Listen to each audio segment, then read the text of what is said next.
And that was the reason for the name AAM, Automotive Accessory Marketing. We had to put that marketing in there. Was that the original name? That was AAM. That's Automotive Accessory Marketing is the name today, and that was the name that when we first started, we didn't have a name. We just were meeting, trying to figure all this out.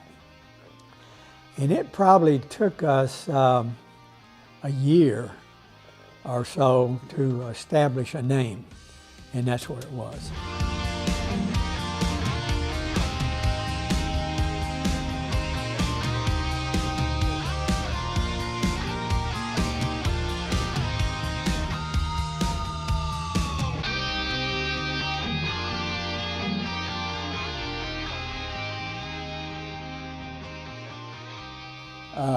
Well, the first meeting evolved from the SEMA show, 1987.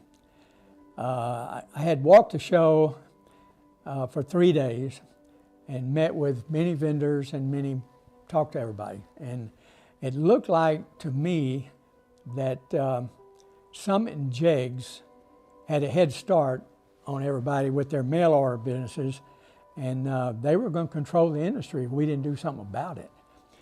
So I walked out of that building that night, the last night, and I was sitting on the bench outside the door waiting on the shuttle to come there.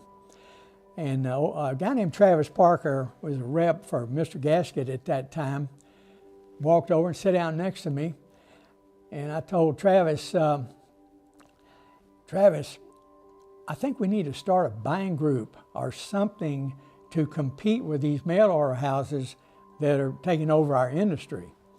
And he thought it was a great idea. Travis did. He was a rep for a bunch of the big lines, and he said, no, I think you got a good idea. So I said, well, what if we call a meeting in Houston, and I'll call a bunch of guys I know, and you call some people, and we'll get them all over to Hobby Airport, and we'll have a meeting. And this was something that had never been done. So I called a bunch of guys that I knew and made arrangements to have a meeting at Hobby Airport, and everybody came, no problem. They showed up right on time. The early days of the group was part of like controlled chaos. There were so many different things happening all at once.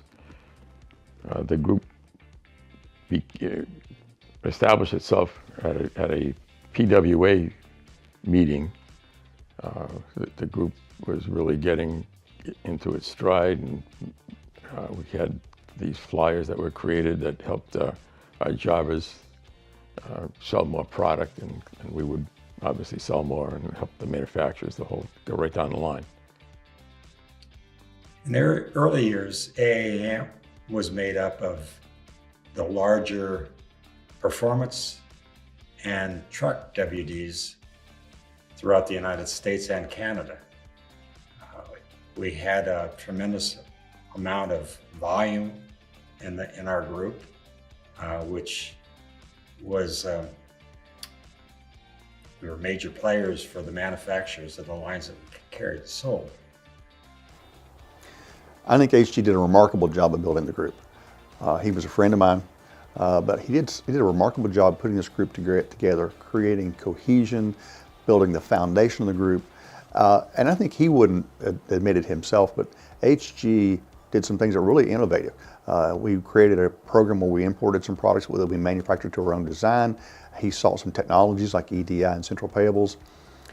It's because of HG that we have the successful group we have today. Well, AAM was the first group that we've ever belonged to, and it was a great experience because now we had, at that time, 4 to 6 members all thinking and wanting to achieve the same thing that we did. So it was nice to have a unified front to discuss with our vendors rather than just NPW on its own. As far as I was concerned, being a member of the group was terrific. It was like a fraternity. The different members would help one another whenever possible. Some guys would find a deal and they would let everybody else know about it. The meetings and being in the group in the early days were great. When we spent many hours sharing information about experiences on how to run a business. And it all was very, very, very good because each member put in some information. And they all had different experiences, but it'll all come to bite you sooner or later. AAM as a group constituted a large volume to the manufacturers. So we had a lot of clout with the manufacturers. So that enabled us to get better pricing. And with new members joining, more and more knowledge came to the table. And as we moved forward, we found out more from the factories about the deeper deals and what we should be getting if we can compete, so we can compete with the mail order companies. And each member put in his own 2 cents worth, which was great. And that was in the early meetings, and it was very successful. There was a lot of information exchange between members that was advantageous. I know for us, lines that we hadn't sold before that other members were doing a good job with, we would add those lines. So exchange of information was really, really valuable, a really valuable part of being a member of AAM. We all thought and we felt like we were onto something with this group. And we had no idea of what we were actually building. And the whole thing, I think it was just a lot more informal than it is today. We were very unorganized in the beginning. We had trouble finding a leader. No one really could step forward that knew what we were trying to do. Everybody was busy with their businesses, but we finally convinced H.G. Smith to take over the role of president. H.G. was a great leader. And after H.G. came on board, he brought Nancy McCloskey with him from his business in New Orleans. And when H.G. and Nancy took over, the meetings became orderly and productive. Nancy wouldn't put up with it. She was very orderly and productive. Before AAM, I should say, Nancy worked for me for 15 years. She came to me as an inventory clerk, but she quickly endeared herself as a valuable employee. We worked closely together. She was well acquainted with all the manufacturers, and it was sort of a hand-in-glove proposition. She actually in time became my girl Friday. Nancy was capable of taking care of all of the communications. She took care of member needs, manufacturer needs, and we worked well together, I think. Our headquarters were in Gretna, Louisiana, which was very close to New Orleans.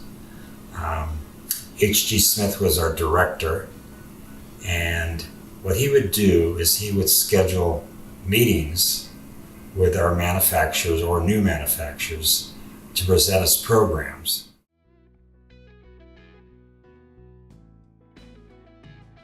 Look forward to every meeting that we had,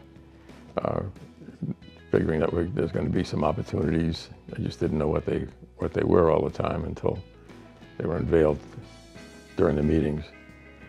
We would have these meetings where the group membership got together, and then the headquarters set things up and had a number of different manufacturers coming in to quote-unquote pitch the group, see if they could get us to buy a better price than was out there, what was out there.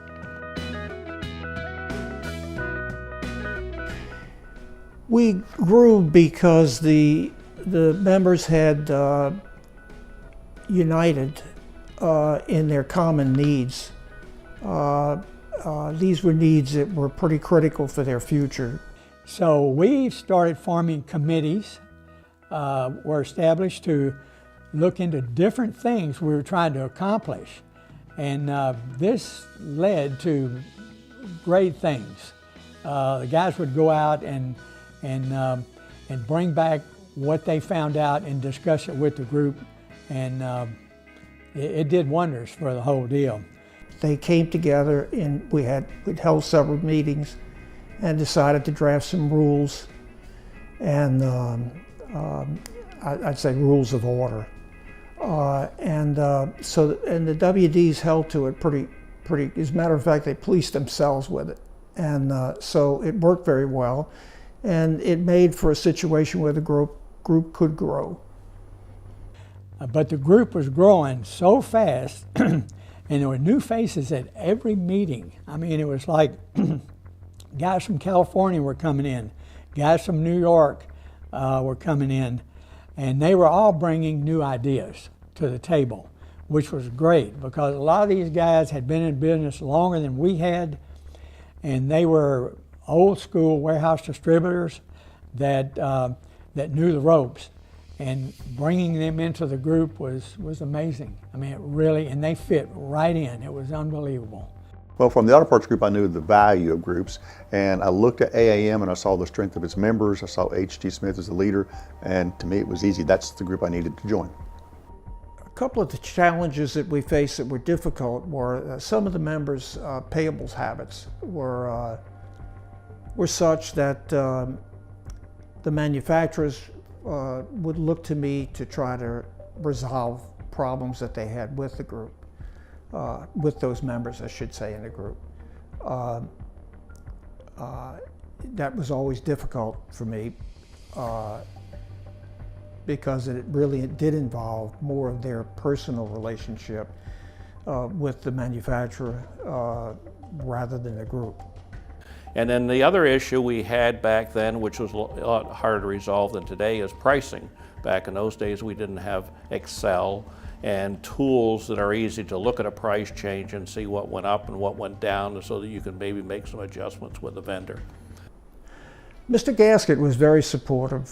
They were probably the first vendor that really stepped up and bought into our needs with the group.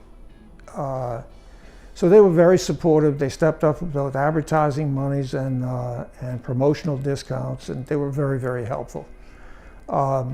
Crane Cams was also supportive, competition cams. There were a number of those that I probably am not mentioning that were certainly willing participants, but when I speak about support, these were people that really had backed us, I would say, from a provisional point of view, but also from an understanding point of view. When competition sales was first started, we grew rapidly because we had no competition, and we grew, but then the mail order came in and started taking our business away.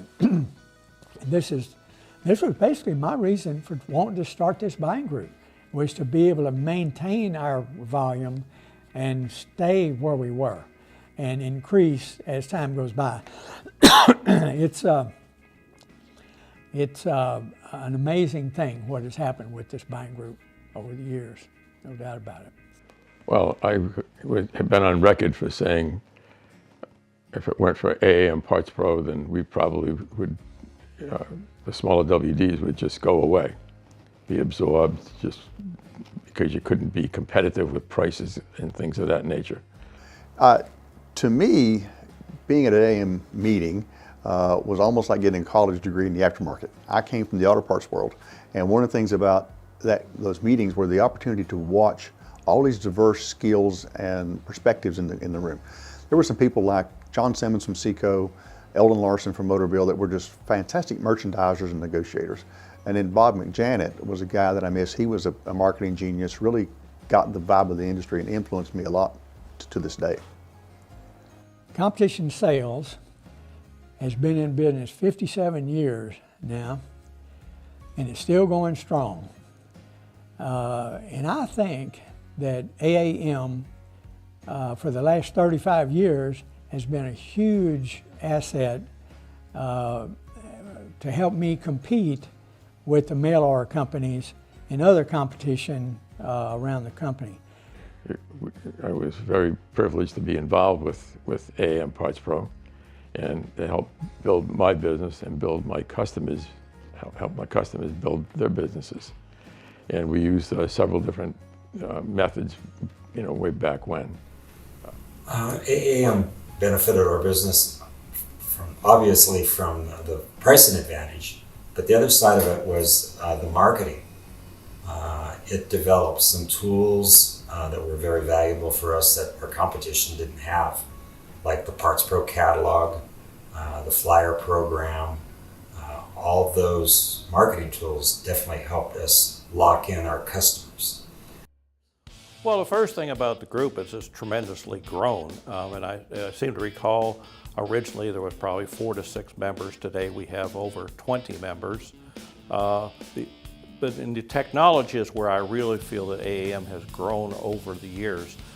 Today our meetings are very well thought out, very organized, very technologically advanced. Each WD had their own geographical area, so what we did, and they had their ability to sign up either speed shops, which there were speed shops in those days, or specialty stores or auto parts stores that sold performance products or truck products.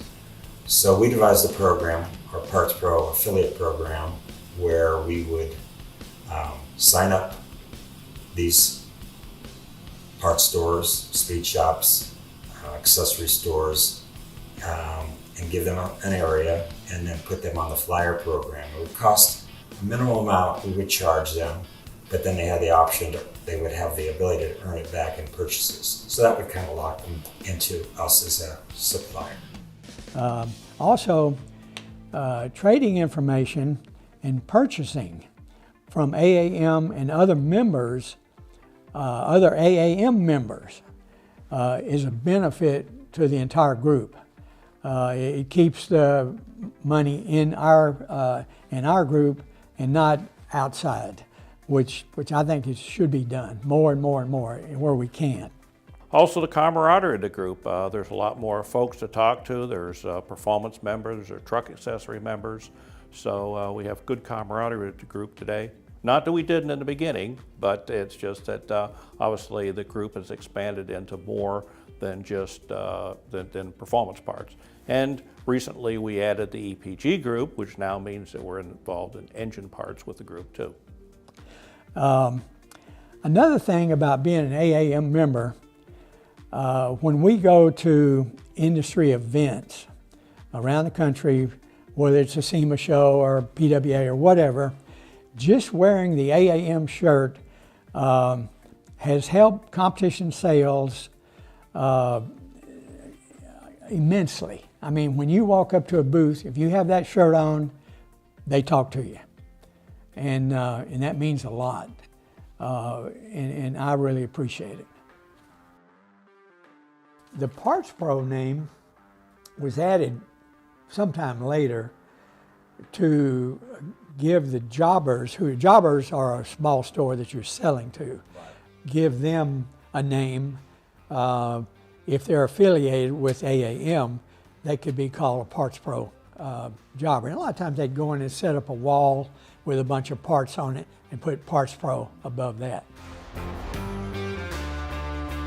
Yes, Parts Pro actually did not intend in the beginning to do anything of that sort. Our participation in some of the race events with with the sanctioning bodies was something that I'll call it identity advertising, and it was not something that our budgets were supple enough to support.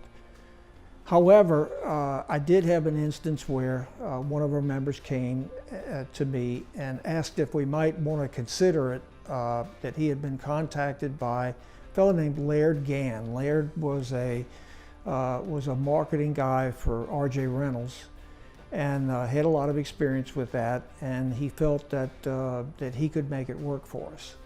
So I asked him to give me a call, asked the member to have him give me a call, and we talked about it.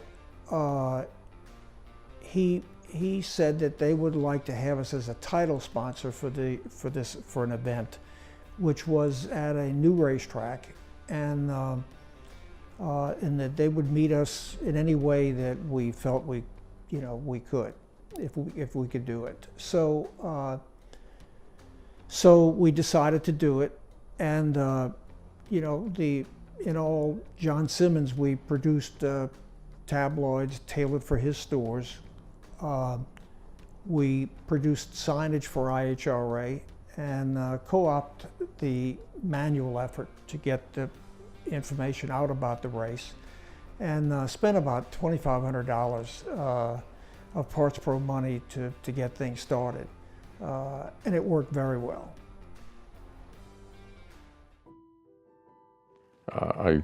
If it weren't for the group and being a member of the Parts Pro program, a lot of us wouldn't have made it. And it was just a great experience. And I think about it all the time. It was a terrific experience being involved with the group, and I enjoyed every second of it and tried my best to be a good member. The AAM Group today is like a well-oiled machine. With the hiring of Tim Odom as president, the group has increased sales even with the loss of some major lines. Tim has had the foresight to see that the truck industry was just blowing up. And he has managed to bring many truck factories on board, and has really helped the group immensely. I came to know Tim as a prospective member. Tim was a buyer at Nichols Performance in Kingsport, Tennessee, and spent some time with him, got to know him, and eventually actually he came on board as a member. But through the years with Tim, I came to understand that Tim really did have a great knowledge. I remember asking him one time how he came to know so much about a lot of these products, and he told me he worked for PI at one time and had to figure out how to sell it. And so he'd look for all the good points, bad points, and whatever, and how it applied to that customer. And he must have been obviously successful with them. Tim and his terrific crew at the Tennessee office have been able to create programs for the members that just are unbelievable, and were not even possible in the old days when we first started. What they're doing over there is just phenomenal, and everybody sees this. I mean, they're doing work at factories, for magazines, everything, and it all goes to benefit the AAM Group. But what he's done for AAM has been phenomenal. The growth that AAM's experienced under his tenure is tremendous. And I know that the members he now represents, who are probably more diverse than the members that we had, have really benefited from his leadership. It's been a trip, man.